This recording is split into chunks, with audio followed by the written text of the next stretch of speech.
Now I'll show you a bit more of this little village that we live in. And that clunking noise was. So up we go, up the road. We need to do a bit of a turnaround, which I usually like to do just here. This is the golf club. This used to be a dead end. Now it's not anymore. They built some houses up here, but this old building here is used to be a chapel. It's a private house now, and extremely expensive, as are all the houses around here. People actually commute from here to London, which is about 100 miles away to work, because it's too expensive to live in London. They'd rather go 3 hours, 2 or 3 hours depending on the traffic, to go to work in the morning, and live here, which has raised all the property prices around here. So my mum's house, which is a little, really a 2 up and 2 down, is quadrupled in price since they bought it about, I suppose, about 20 years ago. And on the left here is what's called the brook, which is a little stream that used to be full of fish. We used to muck about in there as kids with our Wellington boots on and catch fish. Upstream of it, a guy has a pig farm, and he lets the slurry go into the stream, and it killed all the fish. So the kingfishers and all the birds and all that stuff that depended on the fish have all gone, which is a real shame, and he just pays the fine every time and still lets it happen. On the left here, about where that car is in front, there's a woman standing outside of a blue gate. That is the very first school I went to. It's now called Brookhouse School, but it used to be called Cosby Infant School, and I went there from the age of 5 until 8, 3 years. And here is where, this is called the estate, and it was built to house people that were evacuated from London during the Second World War.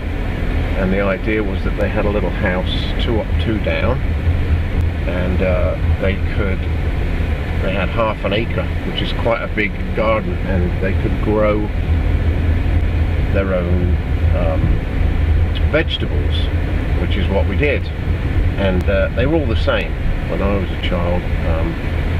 And here's Elm Tree Road where I grew up, and all these houses now have been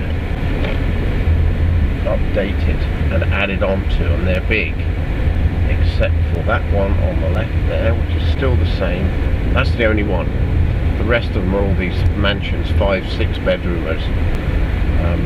My father actually designed and built the addition to our house, which is the one with the cherry blossom, pink cherry blossom there. That was our house when I was a kid, and I used to get my little trolley, which my dad made from some pram wheels, and go down here and go through where you can see dead ahead. There's a little walkway, and I used to go through those 2 concrete pillars,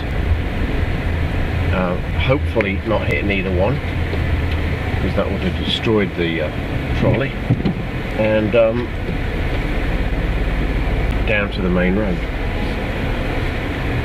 which was a very safe road at the time, because there was hardly any traffic around here. But you can see all these houses are $1 million houses now, and because all the people work in London. There's really no work here anymore. There used to be a factory called Draper's opposite the newsagents, and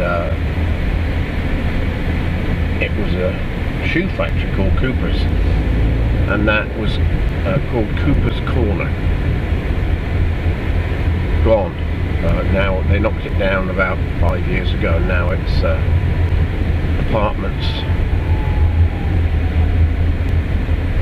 And then dead ahead, that was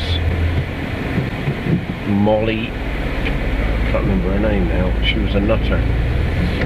She got her license, she was given a driving license here during the Second World War because they needed people to drive ambulances and stuff. She was one of the worst drivers. I had never saw anybody hit so many other vehicles, going backwards or forwards. She was unbelievable.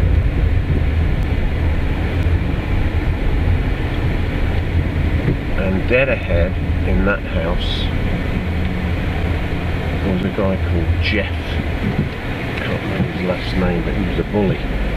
And we cornered him one day, like 5 or 6 of us in that little alleyway there where he lived. And gave him a little talking to, and he never bullied anybody again after that. There's the school again on the right. Coming up here on the left is the news agents, where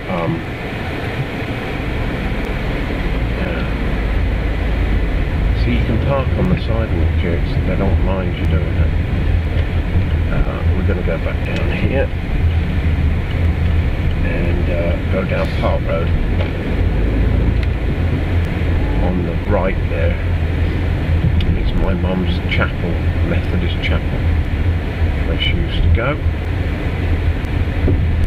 And then on the left is the council houses, which is where the riffraff lived, and still do.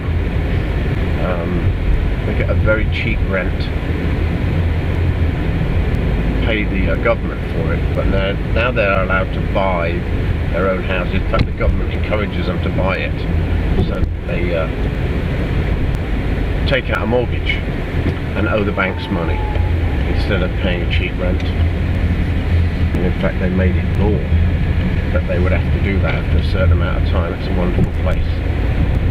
This used to flood if there was a lot of rain just here. And we're going to the co-op again. We're going to try and get some gluten-free bread, some gluten-free cereal, because I've been eating bread and my stomach is blown up from it. So I'm going to go into the shop here. There's parking around the back, plenty of. So I'm going to go in the shop here and get some, hopefully, gluten-free bread and cereal.